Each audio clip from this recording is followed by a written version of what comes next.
Hello and welcome back to me. Today I'm coming to you from a ryokan near Hakone in Japan because I'm currently on holiday, which is why this is extremely late. Alas, I finished the book that I want to talk about literally this morning. I'm afraid we're starting off with a delay.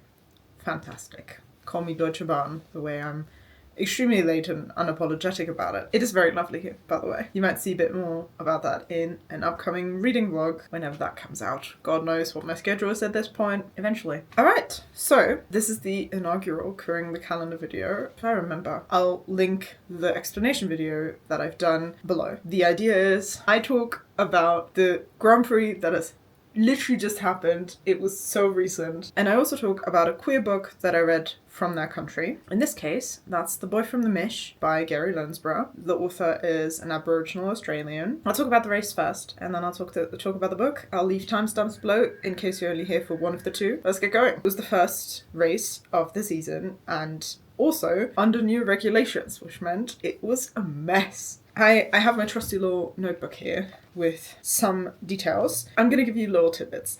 FP2 on the Sky broadcast was commented by Jack Doohan, which was very fun. After seeing him in Drive to Survive, where I think he came away quite positively, that was just extra nice. Just hearing him talk and just kind of chatting about how he's doing. He's now a Haas reserve driver, so that was great. In quali, we had 2 red flags, one for Verstappen because he crashed, and then one for Antonelli, whose debris was then hit by Lando Norris. During the race, we had a virtual safety car, another virtual safety car, and another very brief virtual safety car. Out of 22 drivers, 2 did not start, Piastri and Hülkenberg, and 3 did not finish, which was Alonso, Bottas and Hadjar. And also Stroll was not a classified finisher for this race, which meant that ironically he was the only driver who was not actually on the board, because he, I think, finished with 12 or 15 laps left that he should have done, because he basically went into the pits for 12 laps and then came out and then finished the race. And I don't understand exactly how that works because it's a bit absurd, but somehow that means he wasn't a classified finisher, so technically on the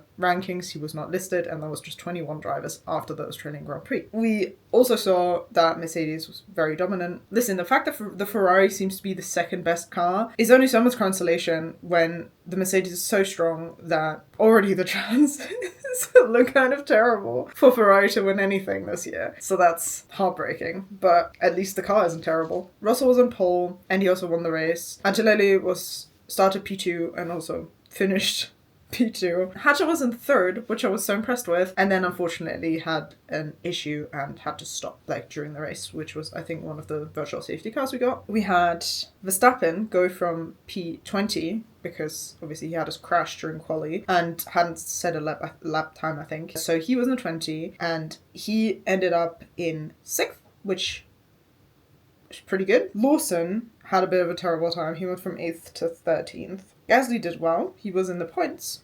Alpine points. Who would have seen that coming in the first race of the season? So yeah, overall, the Australian Grand Prix kind of delivered what we all expected, which was a really messy race and quali and everything. Because the reason Piastri DNS'd was because I think during the, reconnaissance lap, he had a torque spike and therefore crashed, which is already obviously terrible and also not something, from my understanding, of something he can control. I don't know if it was a similar thing with Verstappen and quali, but you heard the commentator say this wasn't a driver error. And that's obviously kind of terrible. If your whole Grand Prix is ruined because your car isn't drivable, that's not how it's supposed to be. I have to say, I did enjoy the Leclerc-Russell battle. I wish Ferrari would have made better strategy choices so that we would have hopefully seen a bit more of that battle rather than Ferrari just kind of also being there. At some point, Lindblad was temporarily in third. I loved seeing the Ferraris do really well on the start. That was great. More of that. If we could also do really well during the rest of the race,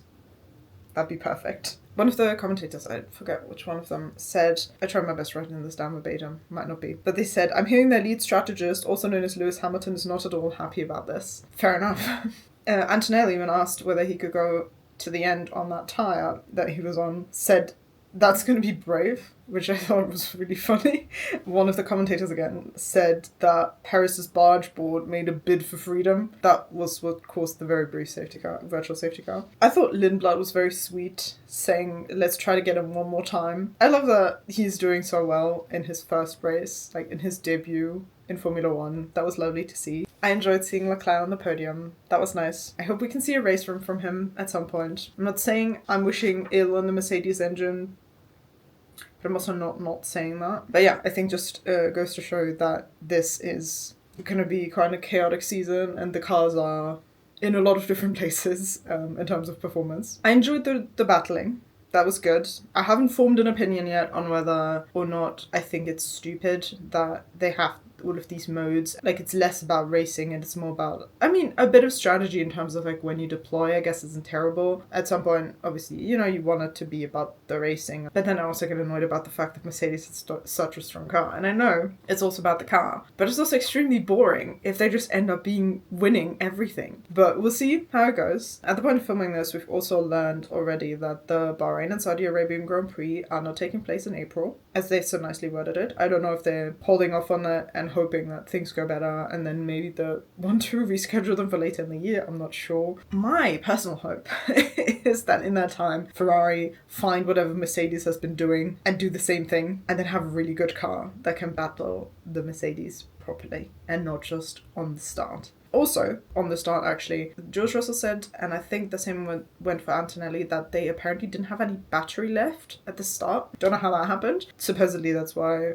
they were so slow on the start. Yeah, that was the Australian Grand Prix. Sorry, this was really chaotic. I did not have time to actually take any proper notes, so I hope this was not too horrible to listen to, or, in my case, edit. I just realised that I did not have my mic. So I deeply apologize for the probably horrendous audio on this. I need to be quick because we need to check out soon. But let's talk about The Boy From The Mish by Gary Lonesborough, which is the book that I read for the Australian Grand Prix. It's by a Aboriginal or First Nations Australian author, and it takes place in New South Wales in a community called The Mish, one area I'm still not fully clear, which is near a town. And from what I understand, The Mish is basically just Aboriginal people living together in a community. And our protagonist is a boy called Jackson. He is 17 years old, and it starts at the beginning of his summer holidays. And I think right at the beginning, we learn that he's decided not to go back for year 12 to school. Obviously, the summer holidays in Australia in the Northern Hemisphere winter, so around Christmas time. So for Christmas, his aunt and a bunch of his cousins come to visit, and they bring along a boy named Thomas, who is, I think, Jackson's age. And it's kind of about them and also about Jackson learning things about himself. And we kind of just follow him along for the majority of his summer holidays, which he mostly spends hanging out with his friends, drinking, doing things like that. I really, really enjoyed the book. It took me a long time to read it. That's a me issue, really. But it was really nice. It was funny. Again, I didn't take notes on any of this, unfortunately. So this is also a bit top of the dome. I apologize, and I really hope next time it's going to be a bit more cohesive and a bit more prepared. But yeah, I really enjoyed the fact that, you know, it shows what this is probably a fairly average teenage experience, but also it shows what it's like having those experiences, specifically as an Aboriginal teenager, because Jackson also has experiences with racists and discrimination. And it's also about what it might be like being an Aboriginal teenager while also coming to terms with your sexuality. It is also nice. I think has a little bit of Aboriginal experiences 101, because you get the racist experiences that come up a couple times. But at the same time, you also have a lot of talk about community. There's a thing, I won't consider this a spoiler because it's not really a pivotal plot point, but Jackson goes to what I think is called the men's group with his friends, where it's just men and boys from the community spending time together, like painting. There's multiple mentions of dot paintings, which I need to look up again, but from what I remember, they're really cool. It also talks about how Aboriginal people might interact with white people. So, for example, there's a camping ground nearby where they live, where mostly white people go to camp, and how they feel about them. That was really interesting, and it was obviously I'm an outsider, but to me it felt like probably a fairly realistic view. I would say in terms of what the book discusses, this isn't like super sexual. I would say it's not erotica by any means. These are still teenagers. But also, these are teenagers, so they do have sex or try to have sex and have these kinds of encounters with each other. That includes really awkward parts, which I think, again, is very realistic to the teenaged experience. I think that's it for now. This was, again, a very kind of haphazard video. I apologize. But yeah, this was the first inaugural episode of Queering the Calendar. I hope you enjoyed. Do let me know your thoughts on the season, what your expectations are. I still have that Ferrari hopium in me, but we'll see. I will hopefully see you very soon with my opinions on the Chinese Grand Prix and my little review of Beijing Comrades by Bei Tong. I'm at the very beginning, so it might take a while, but I'm gonna try my best. I hope you have a lovely day, and I'll say goodbye with a little view from the ryokan we're staying at. See you soon. Bye bye.